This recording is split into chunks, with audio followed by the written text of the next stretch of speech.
USC at Stanford. This is Vegas Runner's best bet of all the videos he's doing. Who do you like and why?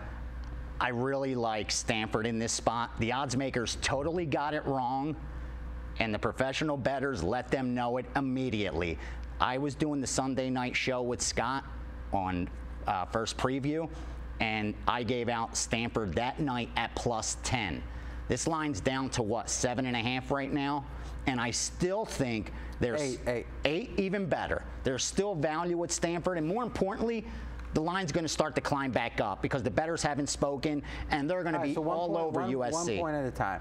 So what's interesting here, Wynn Sportsbooks in Vegas, Johnny Avello, he does the World Opens in college football Sunday night. So it's a virgin number, and the guy that does the World Open is saying, "I'm taking on the world." I give them a lot of credit for that. Taking 2 dimes, so I'm not betting more than 2 dimes in a vast majority of games, so it's not like it's a problem for me. But serious bettors, that's not even enough to even show yourself, show your opinion.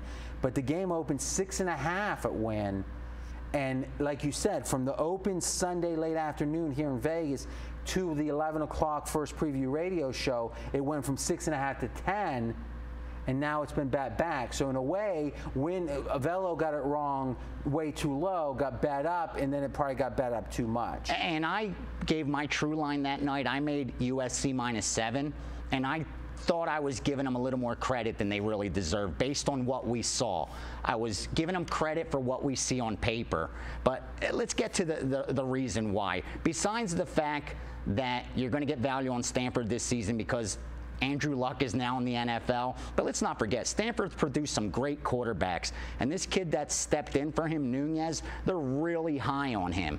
The kid that is behind him was higher recruited, was an even higher recruit, and yet Nunez got the job. So you know they're extremely high on him. And then you look at the history between these two teams. For some reason, Stanford's always put together the right playbook to give USC problems. They've beaten them 4 of the last 5 times, not against the spread only, but straight up. Because let's face it, they've been a dog every time except last year. Here's what I'm hearing. Sometimes handicaps are simple. I'm hearing we have a premium on USC, and the fact is, even though they're 0-2 against the spread with some big numbers, they're still, and this is something that I can't remember what sportsbook it was, they said they had more action on USC futures than every other team combined. It wasn't more than the second team, more than every other team combined. LSU out there? And we've got some there's a geographic reason for that. You get the weekend LA traffic into Vegas, so you got a premium on that. And you're saying losing Andrew Luck, quite simply, people are undervaluing Stanford, and you think watching the games, looking at the box scores, that this team's better than people think. This is a pure one team's got a premium on them, and one team's a little undervalued. Is that right? It's 100%. And when you look at the way they match up, you even have a huge edge here because of the fact, if you look at the defense on USC, their weakness coming into the season, they don't have many, but it was the defensive line. And you look at Stanford this year is the first season in a while. They said no running back by committee. We have Taylor. He's the best running back in the country. That's what their offensive coordinator said. So they're going to feed him the ball nonstop, and you're going to see Barkley sitting on the sideline with those stud wide receivers. Some people like a complicated handicap. To me, when you get complicated, you're probably misvaluing something. Yeah. Most factors are built into the line. If you can find one big factor or 2 medium-sized factors that's not built into the line, then you probably have enough value and you keep it that simple. I like this handicap because it is undervalued team, overvalued team. I like the matchup. That means this line maybe should be 6.5, like Johnny Avello opened it. You're getting 8. That's worth laying 11 to 10. Anything else to consider? No, I think we covered it perfectly. And there's 500 other things about this game, but it's all of course. I could talk about it forever, but the bottom line is the reason we're taking it is because, like you hit it, one team's overvalued, one team's undervalued, and you look at the situation, you look at the matchups, you look at the history, and it all points towards that undervalued team. All right, we've talked about it. Let's make it official.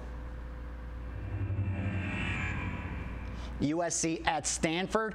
Take the Stanford Cardinal as a home dog, getting 8 against USC. Wait for the bettors to bet this one back up. They will be on that overvalued USC team. Stanford lost Andrew Luck, but they've got a great quarterback that stepped in from a great running back and a solid defense. This team's going to stay in the game from start to finish like they always have against USC.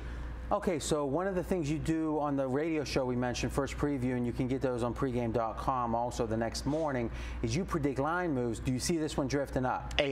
Once the bettors get involved, yeah, they're going to be all over you USC. Keep saying that, not the bettors get involved. The betting public, the recreational bettors, the casual bettors. Exactly. The bettors got involved when they already. Yeah. Already. All right, I think that's good.